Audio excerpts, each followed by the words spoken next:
referendum held in 1992, the people of the ACT voted to introduce a proportional representation system to elect the members of the ACT Legislative Assembly, the Hare-Clark system. Under the Hare-Clark system, to be elected, a candidate has to receive enough votes to reach a quota. A quota is calculated using this formula.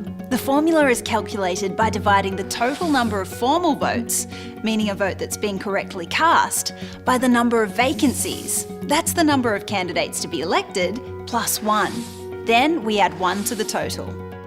For example, if you had 1,000 formal votes and 5 vacancies, a candidate would need a quota of 167 votes to be elected. It works like this. When all the ballot papers with the number 1 are counted, some candidates will have enough votes to fill a quota and are elected. If all the vacancies have been filled, the election is finished. But if all the vacancies haven't been filled, we keep counting. If a candidate has received more votes than the quota, the number of votes over the quota is called the candidate's surplus. The value of the surplus votes gained by an elected candidate is passed on to other candidates according to the preferences indicated on ballot papers by voters.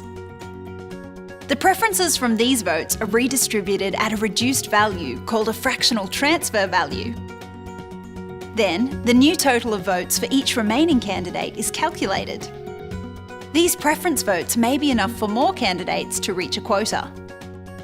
If there are still vacancies unfilled after all the surplus votes have been distributed, then the candidate with the fewest votes is excluded.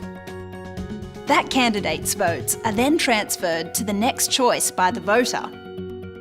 The process of distributing surplus votes from elected candidates and excluding the candidate with the fewest votes goes on until all the vacancies are filled. The winning candidates from each electorate will be elected as members of the ACT Legislative Assembly. Now, if one of those elected members leaves the Legislative Assembly before the next election, it creates a casual vacancy and a replacement member has to be elected. The new member will be elected from the candidates from the original election, so no need to revisit the polling place. Those original candidates in the electorate will be contacted to see who is still interested in a position in the Assembly. Then, the ballot papers cast for the vacating candidate are recounted electronically to see who would have been elected next. And this person becomes the new member. We can thank Sir Thomas Hare, an English lawyer, and the Tasmanian politician Andrew Inglis Clark for developing such a fair and representative voting system.